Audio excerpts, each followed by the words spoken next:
que hacer, no lo hacemos, Señor. Perdone nuestras almas, perdone nuestra actitud. En su misericordia y por amor a Cristo y por la obra de Cristo, perdónenos, límpenos, Señor, y fortalezcanos para hacer esta voluntad, Señor. Yo se lo agradezco siempre en Cristo Jesús.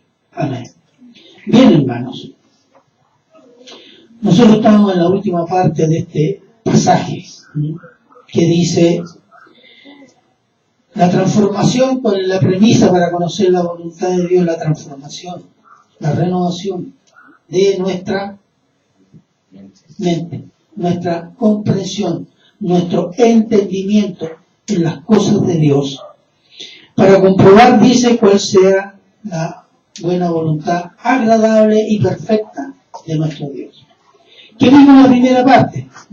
Que la voluntad de Dios no la encontramos en las circunstancias, no la encontramos en los sentimientos de paz, tampoco la encontramos en sueños, visiones, corazonadas. No, ninguno de esos métodos están usados, son muy usados por muchos evangélicos de todas las denominaciones. Es seguro, no es un método seguro, tampoco es un método efectivo, y casi siempre, nunca lo que encontramos ahí por esos métodos es la voluntad de Dios, sino la de nuestro corazón. Segunda de Pedro 1:9, cuando el apóstol Pedro dice, vamos a ir un momento ahí, por favor, brevemente. Segunda de Pedro 1:19. Obviamente.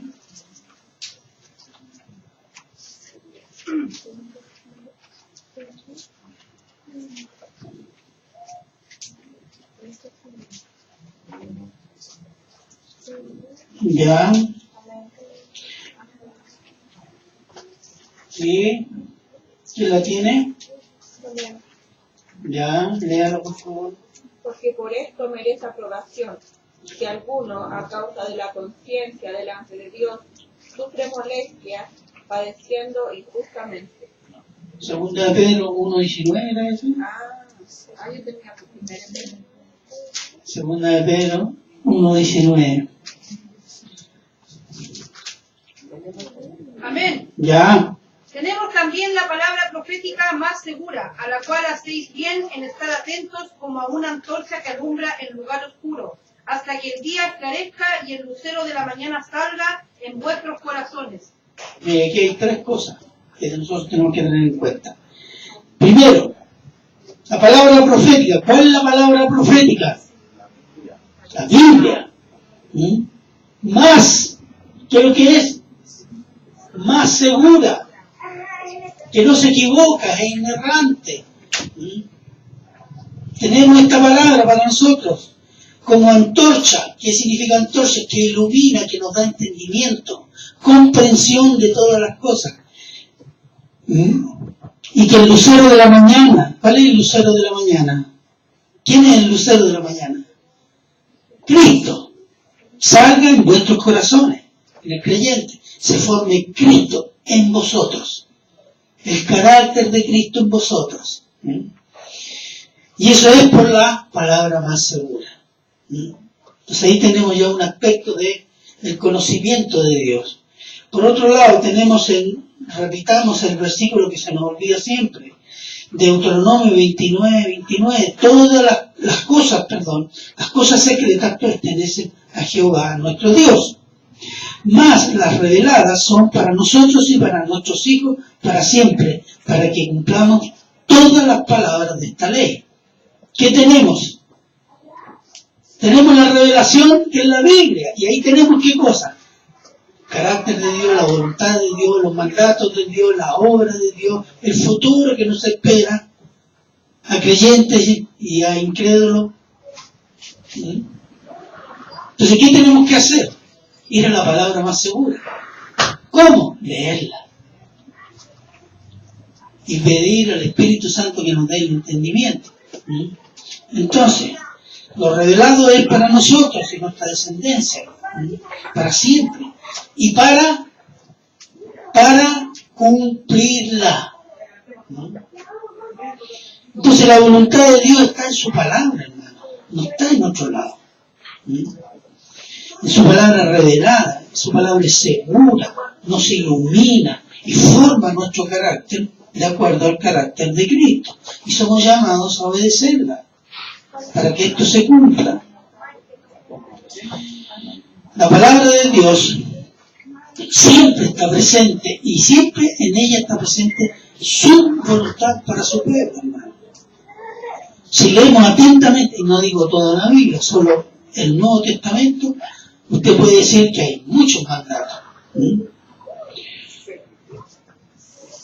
Incluso Dios da mandato al hombre desde el principio de la creación. ¿Qué dijo al hombre y a la mujer?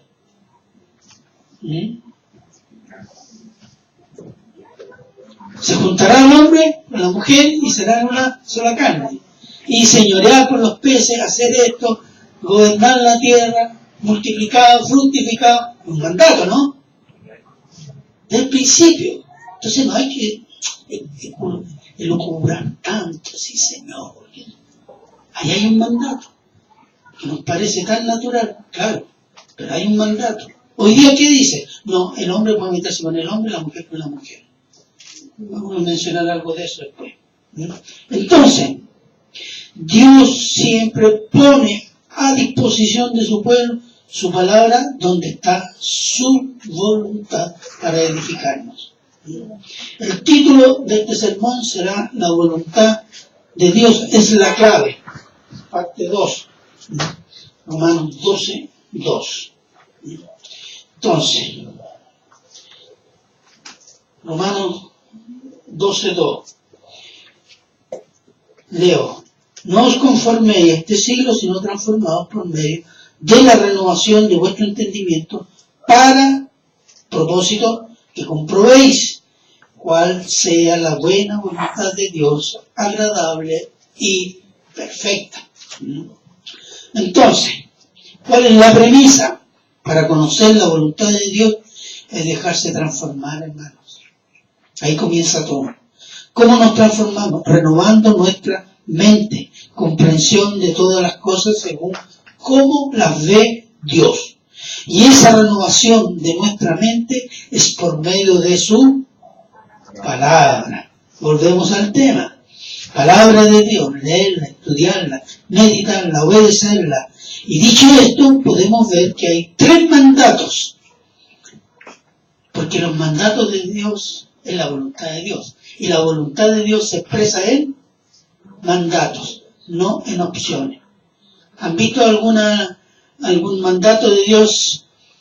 Hijos, pueblo de Israel, hacer esto, si no hacer este otro, si no todas las demás. ¿Hay algo así? No existe. Él es rey. Y los reyes mandan, ordenan. ¿Cristo es nuestro rey? Cristo ordena. Cristo manda. Cristo exige ser obedecido. Y hay 3 mandatos para toda la raza humana. Uno ya lo mencioné. Vamos a leerlo. Génesis 2:24. ¿Qué dice? Si alguien está ahí. Génesis 2:24.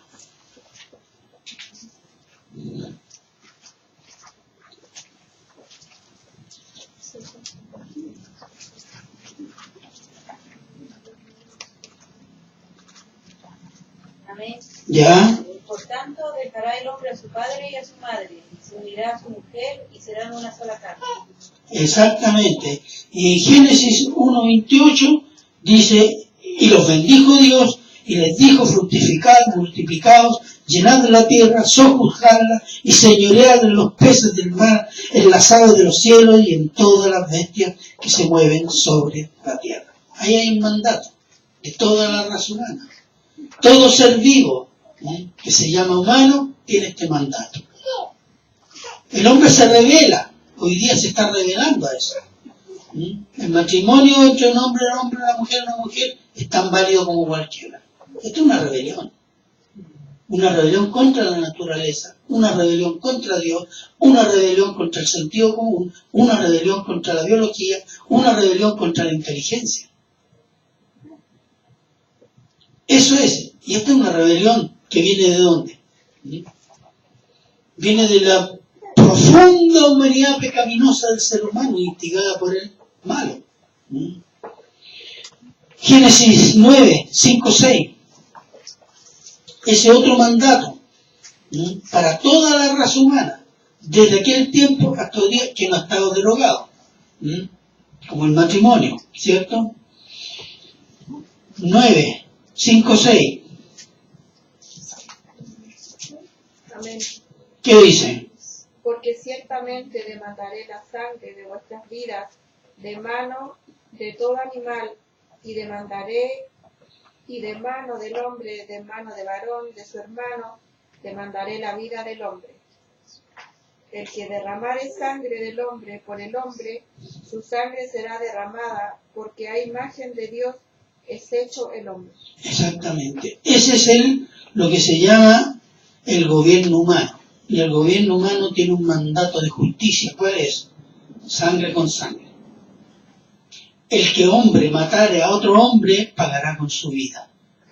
Es el decreto de Dios de la pena de muerte. ¿Por qué? Porque es una de las formas de contener el pecado y la maldad del ser humano con una amenaza de muerte. ¿Qué sucede hoy día? La pena de muerte ha sido derogada en casi la mayoría de los países del mundo. Entonces usted puede matar a alguien, puede tener 15 años de cárcel, 20 años de cárcel, en el peor de los casos, la perpetua. Entonces, ¿qué sucede? Es que matar es casi quedar impune. No le cuesta la vida. ¿Y qué ha sucedido? Ya ha sucedido que jóvenes matan a personas. Yo conozco uno que 20 años por matar a otro por droga. 20 años. Salió antes por buena conducta. 12 años, 15 años. Se gastan esos años, pero yo liquidé a mi enemigo. Es barato matar a otro ser humano. ¿Y cuál es la óptica humana con que se derogó eso? Misericordia. El hombre es más misericordioso que Dios. Y es una burla. Si la sociedad tiene muchos problemas, en nuestra sociedad chilena y en el mundo, es precisamente porque Dios ha sido desobedecido. En este caso y en otros. Y un tercer mandato obligatorio para todo ser humano está en Hechos 17, 30-31. Hechos 17, 30 y 31.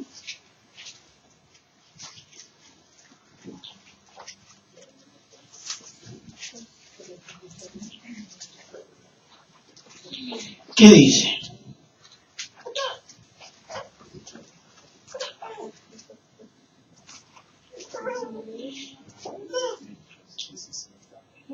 Hechos 17.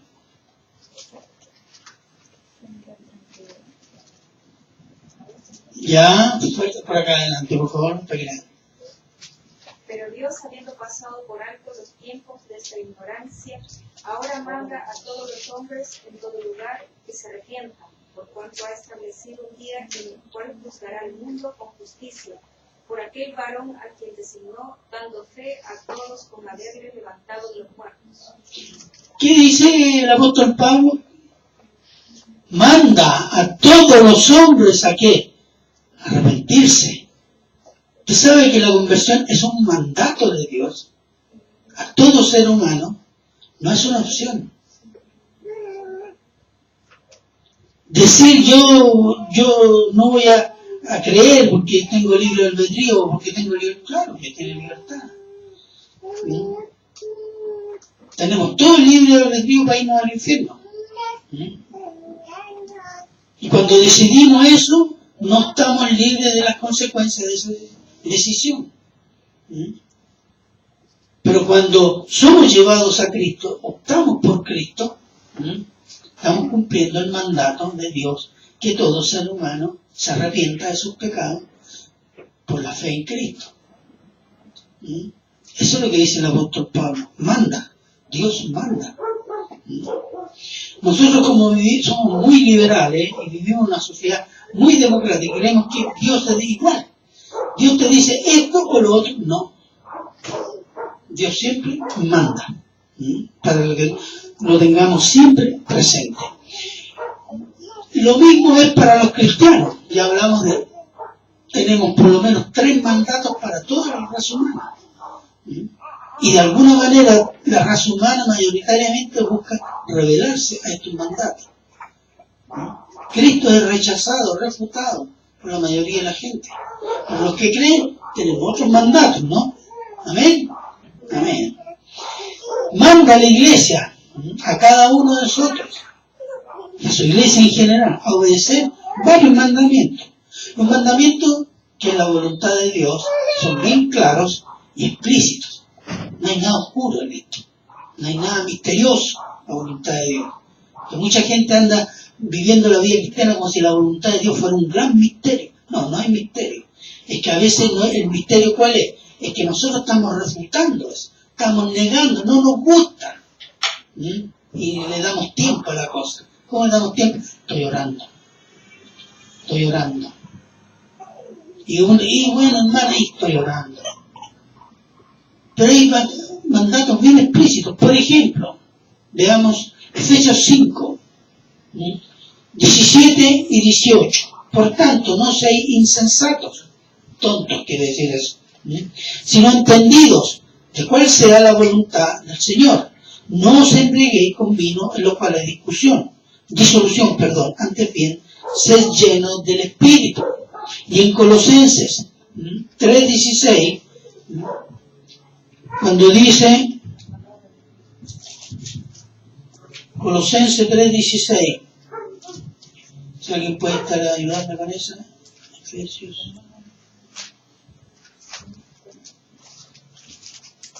Colosenses 3:16, ¿qué dice? Y 17. ¿Ya? La palabra de Cristo mora en abundancia en vosotros, enseñándoos y exhortándoos unos a otros en toda sabiduría, cantando con gracia en vuestros corazones al Señor con salmos e himnos y cánticos espirituales.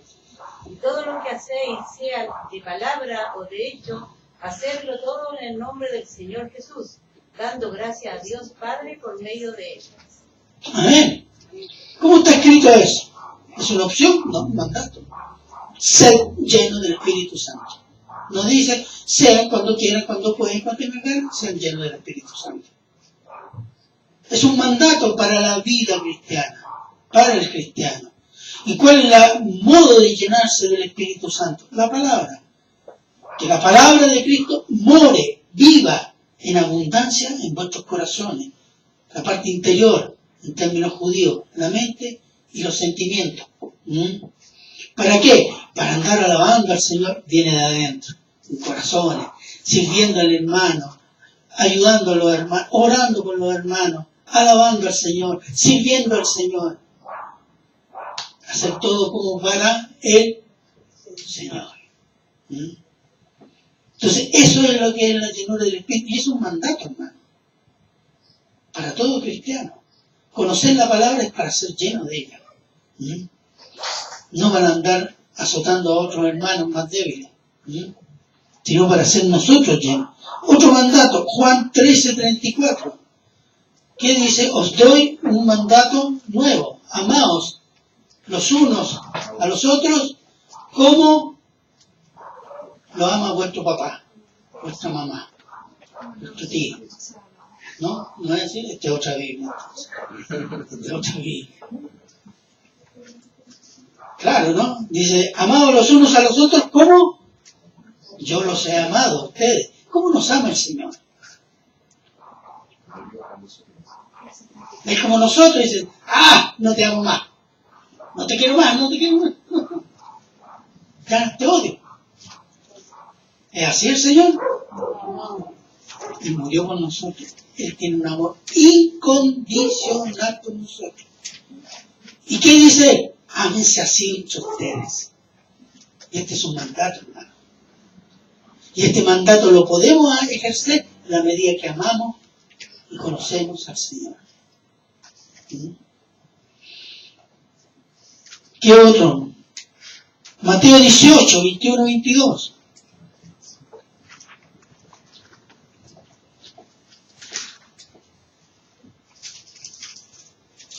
Mateo 18, 21, 22, ¿qué dice?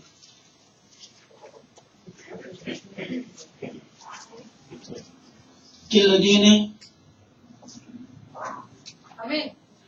Ya. Entonces se le acercó Pedro y le dijo, Señor, ¿cuántas veces perdonaré a mi hermano que peque contra mí? ¿Hasta 7? Jesús le dijo, no te digo hasta 7, sino aún hasta 70 veces 7. Dura, esta sí que es dura. Amén. Nosotros cuando hemos perdonado 2 veces ya nos creemos los santos de los santos. Y la tercera vez, no, yo no te puedo perdonar, porque eres muy pecador. ¿Ah? Y dice, no, Pedro, 70 veces 7. Que es como un proverbio judío para decir siempre. Siempre. ¿Acaso el Señor no nos perdona siempre? Cuando vamos a Él y sabemos que hemos pecado, hemos ofendido a los hermanos, a la iglesia, hemos ofendido su santidad, lo sabemos, lo entendemos y vamos a Él y decimos, Señor, perdóname. ¿Cuál es el que dice la palabra? Él es justo y bueno para limpiar nuestras almas. ¿Se fijan? ¿Por qué? Porque hubo un sacrificio donde mis pecados, mi alma fue limpiada ahí, perdonada allí. Entonces, tenemos esta promesa. ¿Por qué usted no puede perdonar a los hermanos, a las hermanas? A veces somos muy santos y no perdonamos a nadie, porque si perdonamos nos contaminamos. No. Si perdonamos, es el momento en que nos parecemos más a Dios y somos más hijos de Dios. Bueno, se puede abrir una discusión sobre esto. Primera de Tesalonicenses 5:17, bien cortita, dice, orar sin cesar. No sin el César. Bueno, está ahí, hay que orar con él. Orar continuamente. Usted va por la calle de rodillas caminando y va orando al Señor, como las mandan de los católicos. No. Orar sin cesar significa tener constantemente una actitud que revele que estamos siempre, conscientemente, ante la presencia de Dios, en todo momento. Porque nosotros tenemos la costumbre, una que oramos, una que salimos, nos desconectamos y pasamos a hacer las cosas del mundo. No. Permanentemente estamos en la presencia de Dios. Y yo quiero vivir consciente de ese hecho. Pruebe. Significa que anda presionándose con los católicos y pasa a una iglesia. Ver una brutita por ahí.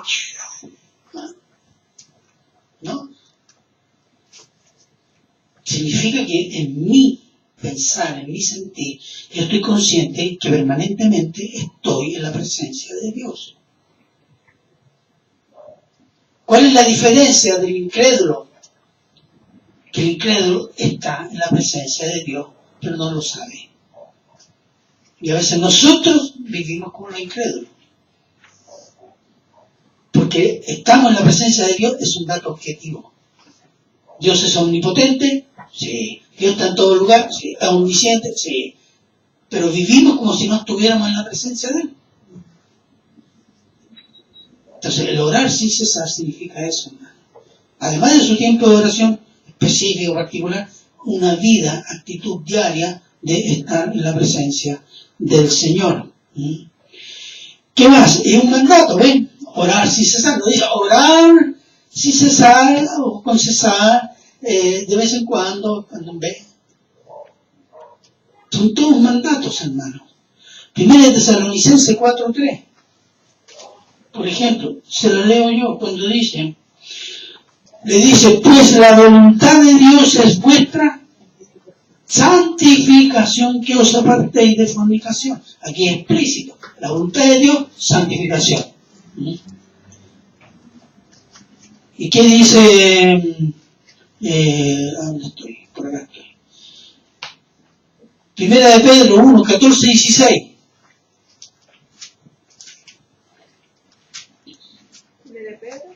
Primera de Pedro 1, 14 y 16. ¿Ya? Como hijos obedientes, no os conforméis a los deseos de que tenías estando en vuestra ignorancia, sino como aquel que os llamó es santo en toda vuestra manera de vivir, porque escrito está, sed santos porque yo soy santo. Amén. Ahí está el mandato. No solo dice el mandato a través del apóstol Pedro, también fue el Levítico a Israel. Sé santo porque yo soy santo. A la iglesia a través del apóstol Pedro. Sé santo porque yo soy santo. Tesalonicenses, primera, la que leímos. La voluntad de Dios es vuestra santificación. Entonces no hay como decir, voy a pensarlo, voy a entenderlo, voy a orar. No, cumpla. Aquí hay un mandato preciso. ¿Qué más?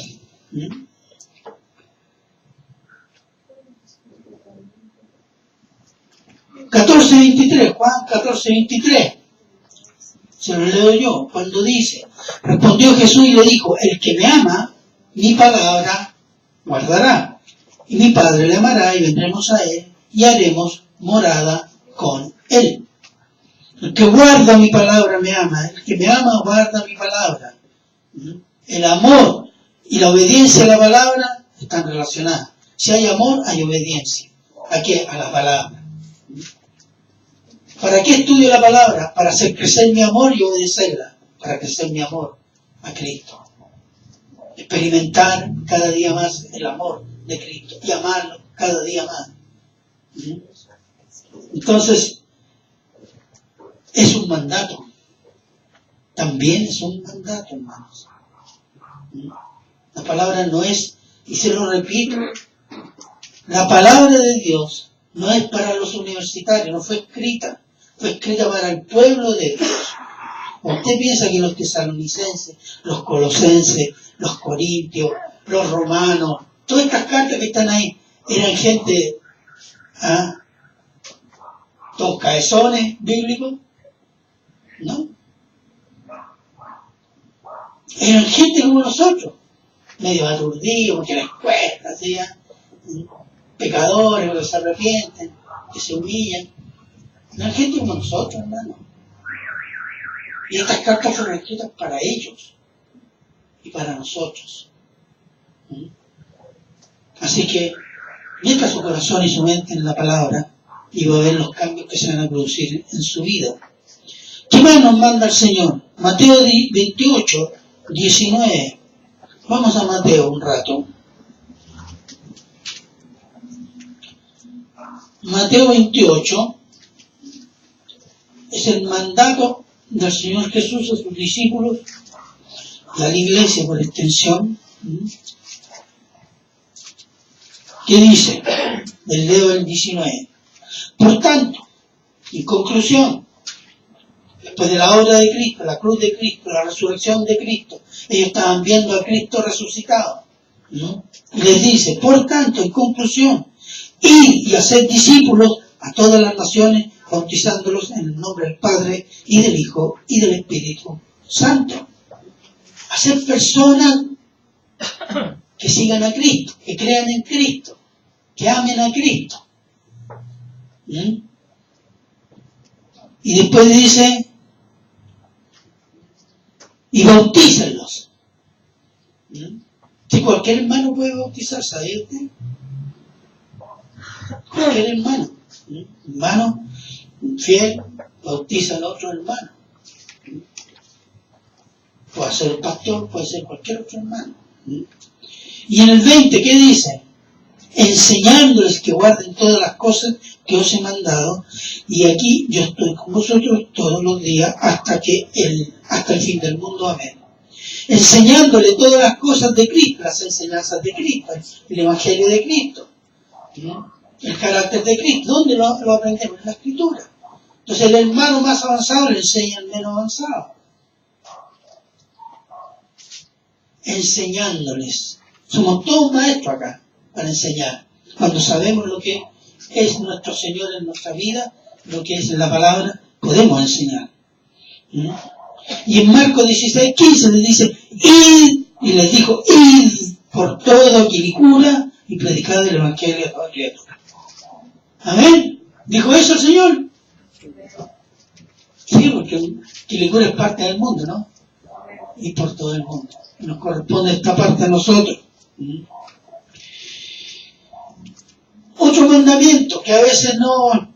Mateo 26. Vamos a Mateo 26, por favor. Quiero decir algo sobre esto para que estemos... Mateo 26, por favor. 26-28. Es la Santa Cena. En la última cena, la cena de Pascua del Señor, antes de ir a la cruz. En el versículo 26 les dice, y mientras comían, tomó Jesús el pan y bendijo, y lo partió y dio a sus discípulos y dijo, tomad, comed, este es mi cuerpo. Y tomando la copa y habiendo dado gracias, les dio diciendo, bebed de ella todos, porque esto es mi sangre del nuevo pacto, porque que por muchos es derramada para remisión de los pecados. Y en 1 Corintios dice, haced esto todas las veces. Y cuando lo hagáis, recordad la muerte y esperando la resurrección, la segunda venida. Es un mandato en la Santa Cena. Es un mandato. En la antigüedad, los primeros tiempos, en el primer siglo, todas las veces que se reunía en la iglesia, hacía Santa Cena. ¿Por qué? Porque es un memorial, es un recordatorio de que Cristo murió por nuestros pecados y esperamos su segundo retorno, su segunda vuelta, su segunda venida. Entonces, participar en la Santa Cena es un mandato, así como en el bautismo. Todo cristiano, o que se hace cristiano por la fe en Cristo, su primer deber es bautizarse. Es bautizarse. No es una opción, es un mandato. La Santa Cena exactamente igual. Y quiero decirle, aprovecho de decirle esto. Muchos hermanos a veces dicen, que no solo aquí, en cuanto se en Recoleta y en otra iglesia, yo escucho, no, es que no estoy bien. Sí, pero ¿qué dice el Señor? Confiesa y Jesucristo perdona y nos limpia. Es que no lo siento así. Entonces no estamos creyendo. Estamos creyendo a nuestro corazón. Ese es nuestro ídolo. Si mi ídolo se siente bien, feliz. Si mi ídolo se siente mal, anda todo mal. Entonces no le estamos creyendo a Dios cuando dice, si tú vas, te arrepientes y confiesas, eres perdonado. No dice que debes sentirte bien. Entonces en ese caso no le estamos creyendo a Cristo. Y guiamos nuestra vida y nuestros mandatos, en vez del mandato de Cristo, son nuestros mandatos. Ponerse a cuenta con Dios bastan 5 minutos, menos. Usted se pone de rodillas así, a un lado de la iglesia, o en su casa y dice, Señor, mira esto. Y si usted cree que porque usted confesó y se arrepintió, Dios lo perdonó, amén. Pero si usted dice que yo me sigo sintiendo mal, no.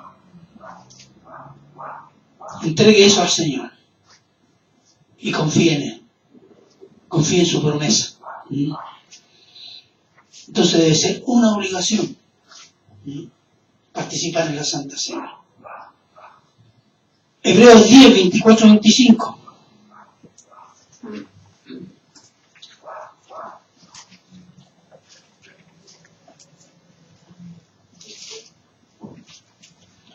Vamos a ir rapidito ahora. Hebreos, ya dije, libro de Hebreos 10, 24, 25.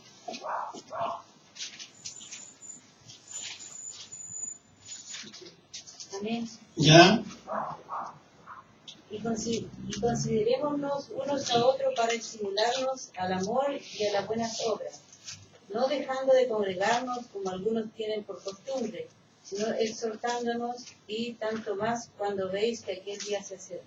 Congregarse es otro mandamiento, hermano. No lo relativicemos. No es solo por venir a escuchar la palabra, que es lo principal, pero también yo estoy en comunión con mis hermanos, exhortándonos, estimulándonos a que, hermano, vamos a orar por el hermano, etc. Al amor, fortaleciéndonos como congregación en la adoración al Señor, fortaleciéndome, siendo apoyado por los hermanos, apoyar a los hermanos. Eso es la congregación, hermano. Esa es nuestra fuerza. Esta relación de adoración con Dios y la relación de amor entre los hermanos.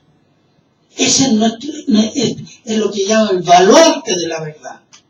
Y cuando dejamos de participar de eso, entramos en el ojo del león. ¿Saben que los leones cómo cazan? Miran el rebaño hasta que una oveja o un animalito se separa. Y fijan sus ojos ahí, calculando cuánto se separa. Si va a alcanzar a pescarlo antes de que llegue a la manada. ¿Saben ustedes? Y cuando ya lo ve bien separado, ahí se lanza. ¿Qué hacen los demás? Arrancan y queda solito. El diablo hace exactamente igual. Siempre está mirando, ay, ¿cuál es el cristiano aquí que anda amargado, que se cree santo, que los demás son todos pecadores y no quiere ir? Dicen, déjalo ir, man, que se... sí, tú soy como un mundo, tú soy mejor que los demás. Y después, ¡fa! Cayó. Lo que dice el apóstol Pedro, el diablo anda como león rugiente, a quien devorar. ¿Ah? Entonces, congregarse es nuestra fuerza, hermano. Que los hermanos oren por uno es nuestra fuerza. Que juntos adoramos a nuestro Señor es nuestra fuerza. Confesar nuestro pecado a Dios y ser verdad es nuestra fuerza.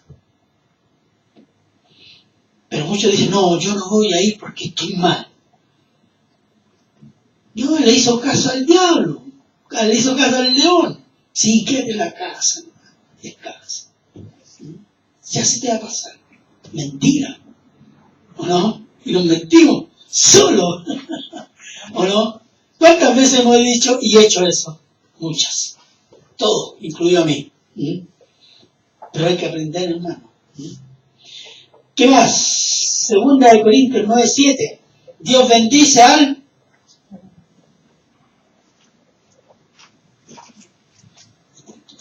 dador alegre.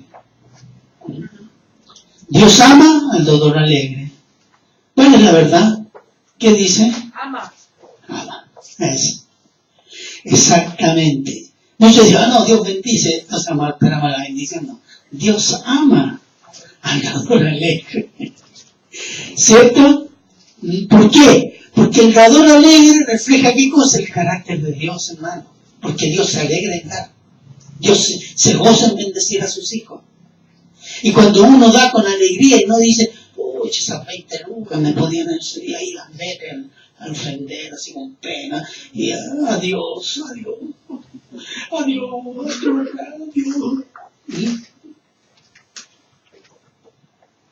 Eso es ofender a Dios, hermano. Dios no te obliga a dar. Por eso dice, ama al Dios. Dios ama al dador alegre. ¿Por qué? Porque refleja el carácter de Dios. Dios ama a bendecir. Bien, ¿qué otro? Colosenses 3:17.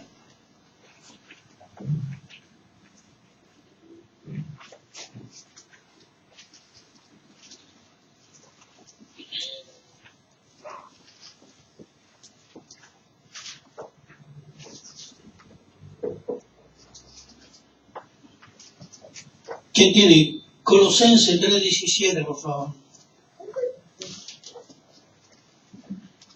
Amén. ¿Ya? Y todo lo que hacéis, sea de palabra o de hecho, hacedlo todo en el nombre del Señor Jesús, dando gracias a Dios Padre por medio de Él. Una actitud de servicio permanente y gratitud. Cuando usted va a trabajar y sabe que está esa jefa o ese jefe jefe insoportable. No, pero yo lo voy a hacer para el Señor. ¿Dice así? No. Ya, entregué. Señor, dame paciencia. ¿Ah? Ore, Señor, esto lo voy a hacer como si fuera para usted. Entonces lo voy a hacer bien, perfecto, me voy a esforzar. Porque cuando vamos a servir a una persona que no le tenemos buena, le servimos mal. ¿Cierto? Y yo, no, quiere que le barra ahí, no, eso, está en la mugre. ¿Ah? O en la empresa le voy a robar los clavos, tío. Sacar un paquete de clavos.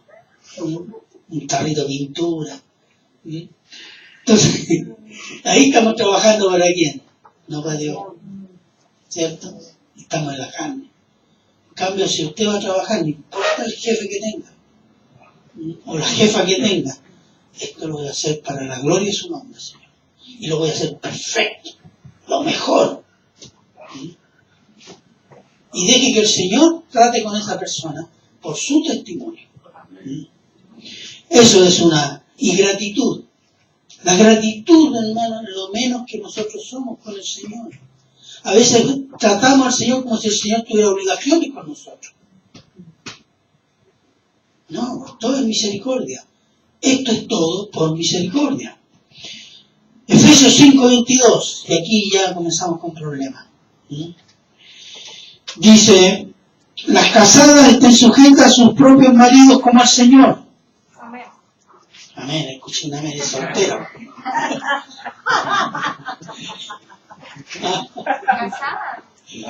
¿Casada? Casada. Por eso. ¿Entiendes? Es un mandato, hermano. Y el 25, ¿qué dice? Maridos, amad a vuestras mujeres, así como Cristo amó a la iglesia y se entregó por ella. Maridos, hombres, ahí le estoy llamando al hermano.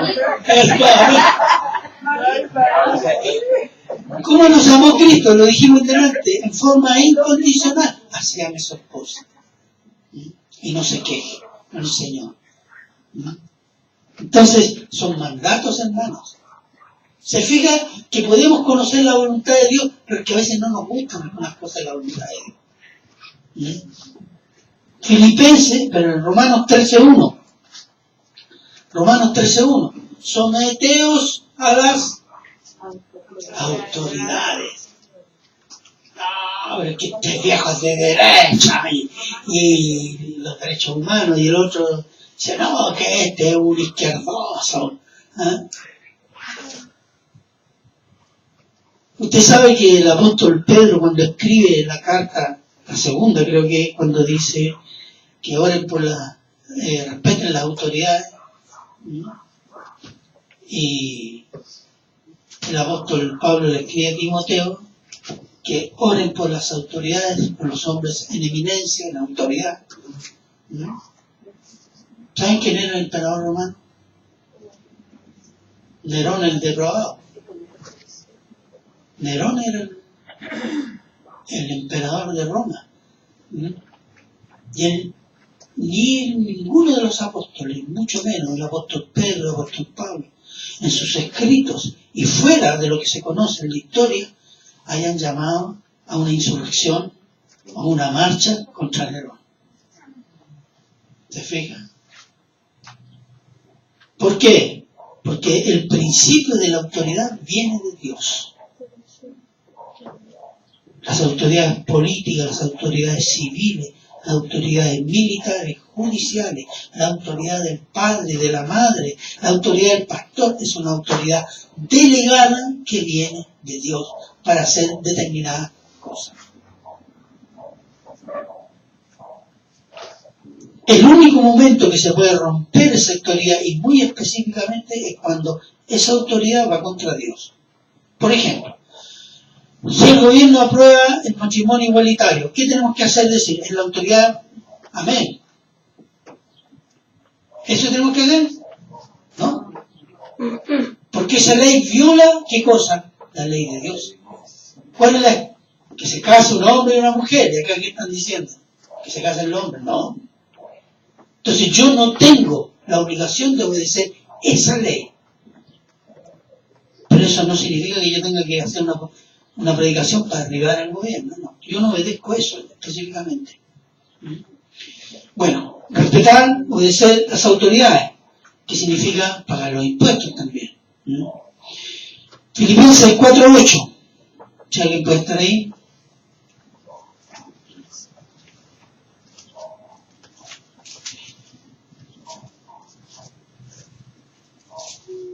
Amén. Ya.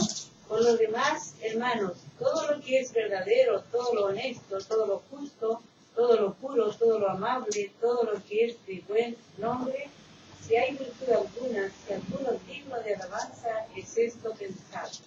En esto pensar. En esto pensar. Aquí hay un mandamiento interesante. Piensen en todas cosas buenas. ¿Las cosas buenas de quién vienen? De Dios. Piensen en cosas buenas. Piensen en las cosas buenas que Dios le ha dado. Piensen en las cosas buenas que a los hermanos le ha dado. Piensen en las cosas buenas que hay en el mundo porque Dios ha permitido que todavía existan. Nosotros tenemos la tendencia a pensar en lo malo. Miramos a una persona y le ubicamos dónde tiene la maldad. ¿No? O una circunstancia y no, ¿cuál es la deficiencia de esa cosa? Pero nunca pensamos lo bueno. Y tenemos este hábito tan arraigado en nuestra mente, ¿no? Por eso nos cuesta perdonar. ¿No? Lo malo es lo primero que observamos. Somos muy agudos, ¿no? Y hasta astutos, inteligentes, para observar la maldad del otro, pero muy ciegos para observar la propia maldad. ¿No? Entonces, piensen en lo bueno. Alaben las cosas buenas. No tenemos ese hábito mental. Y no está diciendo que dentro de la iglesia, además, pero como hábito, forma de pensar. Como se dice, ver el lado bueno de las cosas. Nos dejamos dominar siempre por el aspecto peor. Porque nuestra mente caída nos lleva a eso. Y el apóstol es contracorriente y dice, piensen lo bueno. Alaben lo que es lindo, lo que es hermoso. La buena música, las flores. Gracias, Señor, por estas lindas flores, su creación. Qué lindo día. No, hace mucho calor, no. Hace frío. Oh, qué frío. ¿Se fijan? Estamos tan acostumbrados a eso que es normalismo. No, alaben el día. Hermoso el día, aunque esté en un lado feo, horrible, pero estamos con vida, porque es parte de la vida también. Bien. Tercera de Juan 5:8. Dice, amados, el apóstol Juan, ya anciano, escribe a Gallo y le dice, amado, fielmente te conduces cuando prestas algún servicio a los hermanos, especialmente a los desconocidos, los cuales han dado ante la iglesia testimonio de tu amor. Y harás bien en encaminarlos como es digno de su servicio a Dios para que continúen ese viaje. Porque ellos salieron por amor del nombre de Él, sin aceptar nada de los gentiles. En ese sentido son los incrédulos. Nosotros pues debemos acoger a tales personas para que cooperemos con la verdad. ¿De qué está hablando aquí? Cuando dice encaminarlos, ¿qué significa? Ayudarlos, financiarlos, en ese tiempo darles comida. ¿Para qué? Para que sigan su camino predicando. Esto habla de los predicadores itinerantes de aquel tiempo, que se alojaban no en hoteles de 5 estrellas como los apóstoles de hoy día, no. Ellos se alojaban en las casas de los hermanos. Y los hermanos se encargaban de, los hermanos le falta que sea sandalias nuevas porque ya están rotos, caminado mucho, en fin, comida, un poco de dinero para que siga su camino predicando por otros pueblos. Esto se llama apoyar misiones, hermano, hoy día. Apoyar misiones es participar de la predicación de la verdad, de la predicación del evangelio. Nosotros no podemos ir al Asia a predicar, pero si hay un predicador, un chileno predicando allá, enviémosle moneda. Estamos participando de qué? De la predicación. No todos pueden ir a todos lados, pero algunos son llamados. Y la iglesia es llamada ¿a qué? A cooperar, a apoyar ese misionero, ese predicador, etc. Se fijan que los mandatos son bien precisos. Hay muchos más. Y elegí así los más vistosos, pero hay mucho más. ¿Y qué dice? No son opciones. Son mandatos de obedecer. Entonces, si queremos crecer en santidad, porque dice, yo quiero buena vida espiritual, bueno, lo primero que tiene que hacer es obedecer lo que usted sabe que tiene que obedecer. Yo no le puedo decir que obedezca algo que no sabe, pero a medida que usted lee la Biblia, a medida que estudia la Biblia y sabe lo que entiende, obedezca. Ahí está su crecimiento. El conocimiento es para obedecer. Y eso nos da el crecimiento espiritual, la dependencia de Dios. Crecer en santidad, crecer en el amor de Dios, crecer en el carácter y la semejanza de Cristo, crecer en el interior hacia afuera, crecer el hombre nuevo y derrotar al hombre viejo cada día. Derrotar al mundo, a la carne, al malo. Eso es, hermano. Cuando pensamos, obramos y vivimos en los mandatos de Cristo, tenemos esa comunión creciente con Dios. Y la comunión con Dios hace que la voluntad de Dios sea mi voluntad. Cuando yo soy lleno del Espíritu Santo y busco al Señor y obedezco al Señor y tengo esta comunión con el Señor por obediencia, crece mi conocimiento y mi amor por Él. Entonces su voluntad pasa a ser mi voluntad. ¿Sabía usted? Entonces, cuando no va a tener la pregunta, ¿cuál es la voluntad de Dios? No, porque usted la está conociendo. ¿Por qué? Porque está conociendo a Dios. Y en la medida que conoce a Dios, conoce su voluntad. Y por amor, su voluntad pasa a ser su voluntad. Y porque no hemos crecido hasta ese nivel, es porque siempre andamos preguntando cuál es la voluntad de Dios y andamos atribuyéndole a la voluntad de Dios un misterio. Como si fuera algo escondido en alguna parte del universo. Salmo 37:4.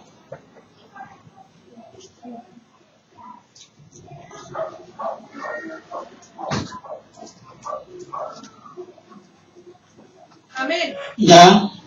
Deleítate a ti mismo en Jehová, y Él te concederá las peticiones de tu corazón. Eso es lo que significa. Cuando usted se goza en Dios, cuando usted está permanentemente en gozo con Dios, en comunión con Dios, Dios le concederá sus peticiones. ¿Por qué? Porque sus peticiones son la voluntad de Dios.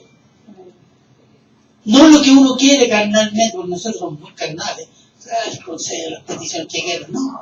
Si están en la voluntad del Señor, si esa voluntad es mi voluntad, por la comunión, por el crecimiento espiritual, Él lo va a conceder siempre. Hay varios ejemplos en la historia de la iglesia. Hombres que vivieron solo de oración y de la palabra. Nunca pidieron ayuda a nadie, fueron misioneros, ¿no? Pero bien, ¿quiere conocer la voluntad de Dios? ¿Quiere conocer la voluntad de Dios? Obedezca. Obedezca lo que manda el Señor en su palabra. Y crecerá en experimentar la persona de Dios. Eso es lo que dice Juan 23. El que guarda mi palabra me ama, y mi Padre y yo experimentaremos a Dios por obediencia a la palabra. No por ritos místicos o cualquier otra pensada. Obedezca la palabra y experimentará la persona de Dios y conocerá quién es Dios. Su voluntad y será la suya, será su vida la voluntad. ¿Quién dijo? La voluntad de mi Padre es mi alimento, la voluntad del que me envió es mi alimento. El Señor Jesús dijo eso. Yo no necesito mucho pan, porque la voluntad de mi Padre, el que me envió, ese es mi alimento. Puede ser muy exagerado para algunos, pero tiene que llegar a eso. Tener como meta eso. Y hacer todo lo posible. No existen atajos para conocer la voluntad de Dios. Ni medios fuera de la obediencia de la palabra, hermano, para conocer la voluntad de Dios. Toda cosa que esté fuera de la palabra de Dios llama a engaño, aunque sea agradable para mi sentido. Que no significa, si agradable para mí, significa que es agradable a Dios. Siempre debemos comprobar lo que es agradable al Señor. Eso está en Efesios 5:10. Y la única manera de comprobar lo que es agradable al Señor es obedeciendo su palabra. ¿Saben lo que le dijo el Señor Jesús a sus discípulos? Vosotros sois mis amigos. Y eso habla de comunión, ¿cierto? Con los amigos se comparte todo. ¿Y cuál es la condición? Vosotros sois mis amigos si hacéis lo que yo os mando. Ahí está la autoridad. Está la comunión, pero está también la autoridad. La comunión es por obediencia. La voluntad de Dios es la clave, y aquí está la clave de qué? Para vivir gozoso, hermano, independiente de las circunstancias que podamos vivir en este mundo, en paz. Es la clave de vivir en paz, independientemente de las circunstancias que podamos sufrir. Vivir en la voluntad de Dios es prepararnos, y esto es lo último. ¿Prepararnos para qué? Para la vida eterna ante su gloriosa presencia. Usted está siendo preparado, estamos siendo preparados para vivir en la vida eterna, hermano. Las cosas que nos gozamos en el Señor se van a multiplicar infinitamente en la vida eterna, porque eso va a ser lo normal. Pero ahora, esfuércese, porque eso va a dar fruto, hermano, de buen testimonio, de crecimiento en amor, paz, gozo, en esta vida terrible y mundo terrible en que vivimos, hermano. Se puede decir, yo leí un testimonio el otro día de un cristiano perseguido, un pastor, allá en Medio Oriente, decía, lo sacaron de la cárcel y que yo voy a seguir predicando el evangelio. Estoy feliz. Yo no sé, aquí muchos dirían que no, pero el gozo del pan es predicar el evangelio. Independiente de la cárcel, independiente de la amenaza y de la persecución. Eso es un hombre que ya está siendo preparado para vivir la vida eterna, con gozo de Dios. Amén. Bien, oremos.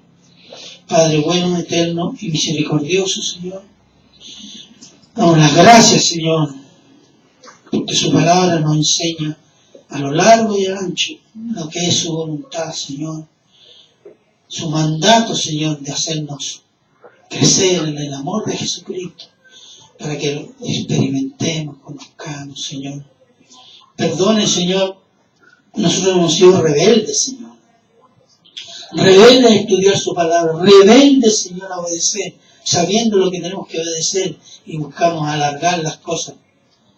Padre, perdónanos, Señor, y ayúdenos, esfuérzanos, Señor, a obedecer lo que sabemos que tenemos que obedecer, porque queremos experimentar su presencia, su amor, su misericordia y crecer en ella, Señor, para la honra y gloria de su nombre, Señor.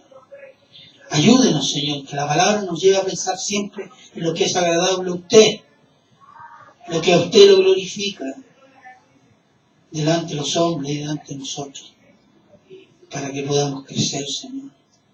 Gracias, Señor, por su palabra, Señor. Bendíganos, Señor. Usted conoce cada una de nuestras almas y nuestros corazones.